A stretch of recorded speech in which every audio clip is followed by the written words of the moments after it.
बाबर आजम की batting role आपको तभी खटकती है जब वो कप्तानी के रोल में खेलते हैं। हमारी टीम में जो नए आते हैं वो भी परफॉर्म नहीं कर रहे, जो पहले से खेल रहे हैं वो भी परफॉर्म नहीं कर रहे। 147 के स्ट्राइक रेट वाला शुभमन गिल बाहर है। 176 इंटरनेशनल T20 स्ट्राइक रेट वाला रिंकू सिंह रिजर्व में बैठा हुआ है। बाबर आजम विराट कोहली के फुटस्टेप को फॉलो करने की बजाय लोग क्वेश्चन कर रहे हैं। बाबर आजम सिर्फ अपने स्ट्राइक रेट को काबू करें या दूसरों के स्ट्राइक रेट को भी काबू करें। दोस्तों, इंडियन साबिक टेस्ट क्रिकेटर वीरेंद्र सहवाग ने कहा है कि अगर बाबर आजम पाकिस्तान T20 टीम के कप्तान ना हो तो शायद उनकी टीम में जगह ना बने। वैसे इसका जवाब तो ये है कि जब शाहीन कप्तान थे तो बाबर आजम खेले थे, वनडे पोजीशन पे खेले थे, लगातार 350 उन्होंने रन की थी। मगर इस पे चर्चा हो सकता है। और मेरे साथ दाएं बाएं फरिश्ता सिर्फ इंसान बैठे हैं जो यहाँ पे क्रिकेट वर्ल्ड कप कवर करने आए, West Indies leg cup cover करने आए हैं। तो सबसे पहले रिजवान भाई से बात करते हैं, फिर अली साहब से बात करते हैं। आपको क्या लगता है वीरेंद्र सहवाग की स्टेटमेंट पे? आपको लग रहा है या आपको लग रहा है कि थोड़ा सा जैसे वो हमेशा कि थोड़ा आग बरसाते हैं वो हुआ है? देखिए, पिछले दिनों माइकल वॉन की भी इस तरह स्टेटमेंट आई थी, वो मुझे थोड़ी ज्यादा बेहतर लगी इसकी निस्बत। पाकिस्तान की टीम के हवाले से अगर हम बात करेंगे तो पाकिस्तान की टीम में ऐसा नहीं है कि एक से बढ़ के एक बैट्समैन मौजूद है तो बाबर आजम को बाहर निकाल देंगे या दो तीन बाहर बेंच पे बैठे हुए हैं कि जिनको चांस नहीं मिल रहा। हमारी टीम के मसाइल और है। हमारी टीम में जो नए आते हैं वो भी परफॉर्म नहीं कर रहे, जो पहले से खेल रहे हैं वो भी परफॉर्म नहीं कर रहे, और इन सब में फिर भी मोर और लेस बाबर आजम जो है वो आप थोड़ा रिलाई कर सकते हैं दूसरों की निस्बत बेहतर बाबर आजम पे। तो जिस पे आप थोड़ा सा रिलाई कर सकते हैं उसको भी आप टीम से निकाल देंगे तो बाकी कौन बचेगा। इसकी निस्बत जो अगर आप बात करें, माइकल वॉन पिछले दिनों उसने बोला कि बाबर आजम ठीक है पाकिस्तान का सबसे अच्छा बेहतरीन बैट्समैन है, लेकिन शायद के वो टॉप 2-3 टीम्स उसने नाम लिए, ऑस्ट्रेलिया का नाम, इंग्लैंड का, इंडिया का और वेस्ट इंडीज का परहैप्स नाम लिया कि उन टीम्स में जगह बनाना बाबर आजम के लिए मुश्किल हो जाएगा। ये बात थोड़ी समझ में आने वाली है। एज एन ओपनर शायद, हाँ, एज अ ओपनर या बीच में थोड़ा स्ट्राइक रेट का मसला है, और हमें पता तो है कि हमारी टीम के मसाइल है स्ट्राइक रेट को लेकर, बड़ा क्रिटिसाइज भी किया गया है इसको। और दूसरी दुनिया तो अब देखे ना 150 60 70, ये एक चलो इस वर्ल्ड कप को हटा के वैसे बात करें तो ये एक मामूल की बात लगती है। अब 160 150 140 तो बिल्कुल एक समझे कि नॉर्मल अब स्ट्राइक रेट है। बट अनफॉर्चुनेटली पाकिस्तान के हवाले से जो बात की है उन्होंने कि ये इसको अगर कप्तान नहीं होगा तो टीम में नहीं रहेगा, लेकिन पाकिस्तान की टीम में रहेगा क्योंकि कोई कंपटीशन नहीं है, कोई अल्टरनेटिव नहीं है।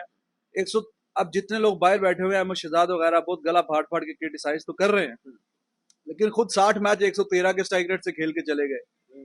बाकी जितने भी बाहर हैं कोई इतना कोई इन्होंने अपने टाइम पे कोई बहुत ज्यादा तीर मारे नहीं हुए। 125 से नीचे नीचे ही 120 122, हफीज का भी 120 110 15 18 कुछ इस तरह स्ट्राइक रेट है। तो अभी जो करंट खेल रहे हैं, जो टीम में मौजूद हैं, अब परसेप्शन समटाइम्स जो है ना, परसेप्शन ऐसी बन जाती है कि बंदा कहता है वाह, फखर का भी 130 31 का स्ट्राइक हाँ, रेट वैसे है। ये मैं बहुत हैरान हूँ। इफ्तिखार, मैंने फखर से पूछा था, हाँ, कहता मैं खुद हैरान हुआ था कि मेरा स्ट्राइक रेट इतना कम है। खुद हैरान है तो इस ये कमाल है भाई, ऐसा सॉर्ट ऑफ जोक कि खुद हैरान हुए हैं। तो वो उसका भी मसला ये है, एक आधा चौका छक्का मारता है फिर वो बीच में रोकता है। तो ऐसा नहीं है कि पाकिस्तान की टीम में जो खेल रहे हैं उनमें भी 140 के स्ट्राइक रेट मौजूद हैं, और जो बेंच पे बैठे हुए हैं वो भी 140 50 वाले।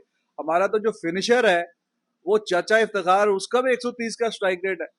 तो यहाँ पे कोई कंपटीशन है नहीं। वो पाकिस्तान का एक, चलो उस तरह बड़ी टीमों के खिलाफ परफॉर्म नहीं किया बाबर आजम ने, लेकिन चाहे शाहीन कप्तान हो या वो हो या कोई भी हो, आई डाउट के उसको कोई बाहर निकालेंगे, इतनी जरूरत क्योंकि नहीं आप करेगा। जरूरत वाली, आपके पास जरूरत की बात नहीं होती, आपके पास होती है कि आपके पास ऑप्शंस क्या है। तो ऑप्शंस नहीं है, जो सच्ची बात है। साइम अयूब को आप लेके आए ना, उनकी जोड़ी आपने कितना ओपनिंग में कहा कि जी ये स्लो खेलते हैं, सुस्त खेलते हैं, 20 22 25 मैच मिले उसको, लेकिन उसका स्ट्राइक रेट इनसे भी नीचे, एवरेज 10 12 15, आजम खान वगैरह सब।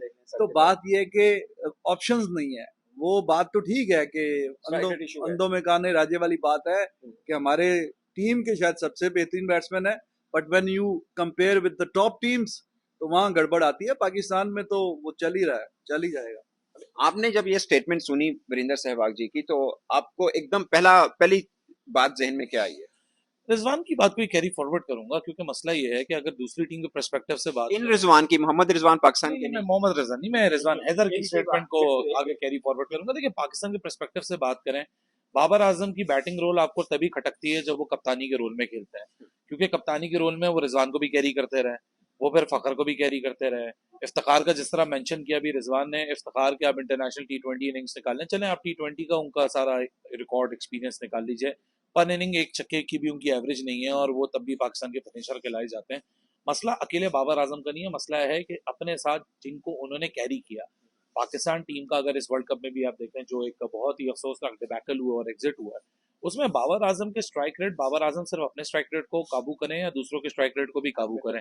इसलिए जाहिर सी बात है जब वो कप्तानी के रोल में और उसके लेंस से हम बाबर आजम की जब स्ट्राइक रेट या उनकी बैटिंग एबिलिटीज को देखते हैं, ऐसा नहीं है कि बाबर आजम ने अपॉर्चुनिटीज को लूज नहीं किया। यहाँ भी एग्जिट प्रेस कॉन्फ्रेंस में बाबर से सवाल हुआ पिचेस का, तो पिचेस पे जरूर बाबर ने बोला कि बैटिंग फ्रेंडली विकेट्स होनी चाहिए थी, लेकिन इसमें फिर एक और सवाल बनता है, जब बैटिंग फ्रेंडली विकेट्स थी इंडिया के अंदर, छोटे ग्राउंड थे इंडिया में, तब बाबर आजम खुद इंफरादी तौर पे 24वें नंबर पे एंड अप हुए थे as a maximum run getter. World cup 2023 में 24वें नंबर पे 24वें नंबर पे एंड अप हुए थे।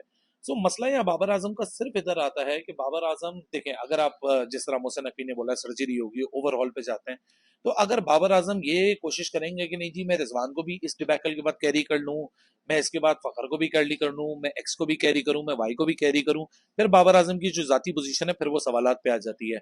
पाकिस्तान क्रिकेट बोर्ड को सिर्फ बाबर आजम को रख के उनके इर्द गिर्द एक अलग और एक मुख्तलिफ टीम बनानी पड़ेगी जो कि 2026 में आपको कम्पीट करे। अगर यही लड़के आप सिर्फ महज कॉस्मेटिक सर्जरी को लेकर कैरी फॉरवर्ड करेंगे, तो मुझे लगता है कि फिर आप 2026 में एक और डिबैकल के लिए तैयार हो जाएं।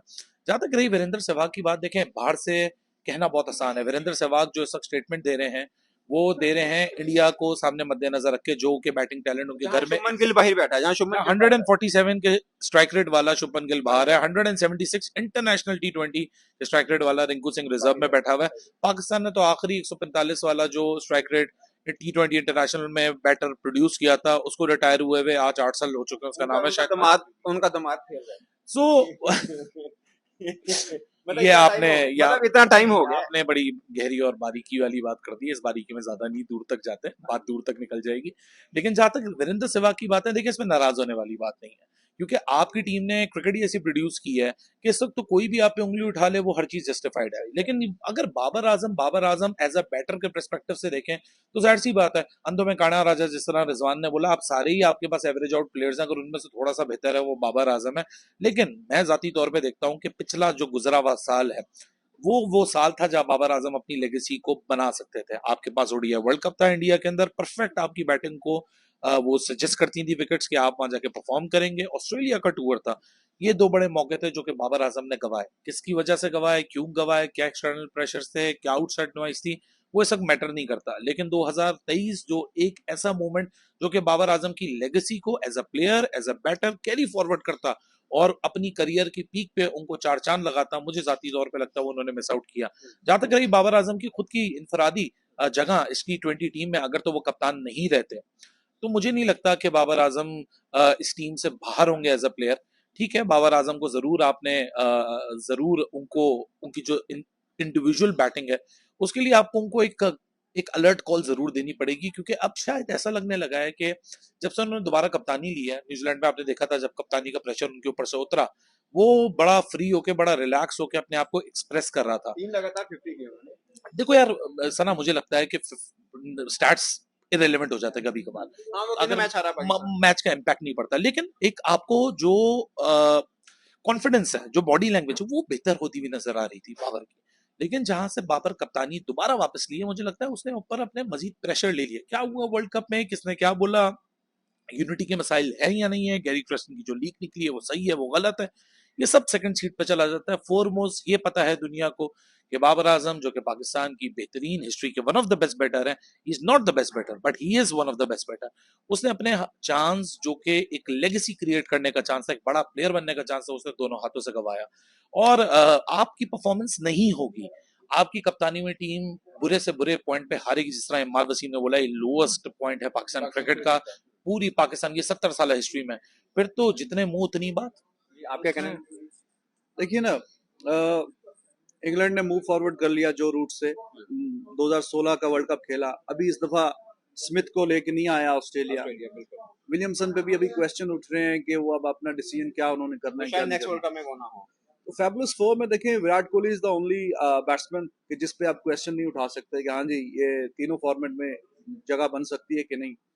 बट अनफॉर्चुनेटली बाबर आजम विराट कोहली के फुटस्टेप को फॉलो करने की बजाय लोग क्वेश्चन कर रहे हैं, वो बाकी जो स्मिथ है या रूट है वो उस तरफ मामला जा रहा है। अब यहाँ पे देखने वाली बात है कि ऑस्ट्रेलिया ने अगर स्मिथ को बिठाया है तो उनकी बेंच में कौन कौन से प्लेयर मौजूद हैं। Very logical thing what I am saying. Smith को नहीं लेके आए, लेकिन आप ऑप्शंस चेक करें, स्टोइनस, टिम डेविड, मैथ्यू वेड, एक से बढ़ के एक, यानी एक से बढ़ के एक है। इवन कप्तान चेंज कर दिया उनको, कप्तान चेंज कर दिया, कोई टेंशन वाली बात नहीं है। तो अगर आपके पास ऐसे ऑप्शंस हो तो स्मिथ भी बाहर बैठ जाएगा। इंग्लैंड ने अपना ब्रांड ऑफ क्रिकेट चेंज किया, अब तो रॉय, एलेक्स हेल्स जो उस जमाने में थे तो उसको रूट को बाहर निकाला कि ठीक है जी आप अच्छे हैं, टेस्ट में अच्छे हैं, वनडे में अच्छे हैं, लेकिन T20 में हम डिफरेंट क्रिकेट खेलना चाहते हैं। तो आप इस तरह के ब्रेव डिसीजन तभी ले सकते हैं, आप गुप्टिल को बाहर बैठा के फिर एलन को तभी लेके आएंगे कि अगर उसमें दम होगा।